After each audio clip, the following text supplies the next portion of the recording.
आसली ध्रुव को कहती है, नहीं शुक्रिया, मुझे पहले ही काफी देर हो चुकी है। अब मैंने हयात के साथ कॉफी पीने जाना है। तुम्हारे साथ फिर किसी और दिन चलूंगी।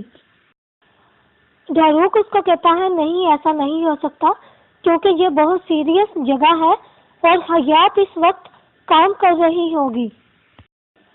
आसली कहती है, कुछ नहीं होगा, चलो मैं उसको 10 मिनट के लिए देख लेती हूँ।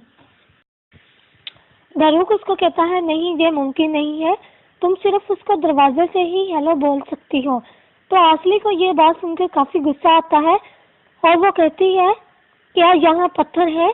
मैं पत्थर मारकर दरवाजा या खिड़की तोड़ देती हूँ हयात को देखने के लिए। और कहती है, क्या यहाँ कोई 2 मिनट के लिए किसी का फेस नहीं देख सकता? कैसा हाल है यहाँ पे, लोग काम कैसे करते होंगे? ध्रुव आसली की बातों से काफी हंसता है और उसको कंपनी में लेकर जाता है हयात से मिलवाने के लिए। वह आसली से कहता है कि तुमको तंग करने में मुझे बहुत ज्यादा मजा आता है, मैं क्या करूं?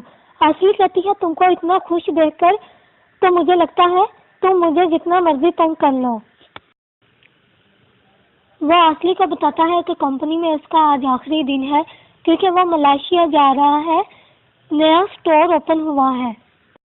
आसली उसको कहती है, बहुत अफसोस हुआ, लेकिन उसको कहती है, कोई बात नहीं, तुम मुझे तंग करने के लिए मुझे लेटर लिख सकते हो या मैसेज कर सकते हो। क्या नहीं कर सकते? ध्रुव उसको कहता है, कर सकता हूँ, लेकिन मैं इस तरह तुमसे मिल तो नहीं सकता। तो आसली उसको कहती है, कोई बात नहीं, तुम अब सच मत हो।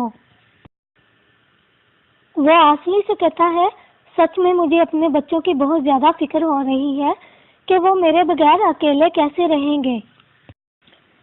आसली जल्दी से बोलती है, तुम्हारे बच्चे भी हैं? क्या तुम शादीशुदा हो?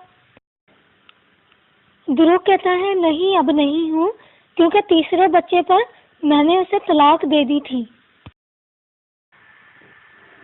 अगर आप लोग आगे वाली एपिसोड्स के बारे में जानना चाहते हो तो मेरे चैनल को जरूर सब्सक्राइब करें और इस वीडियो को लाइक करें और शेयर करें। और देखने का शुक्रिया।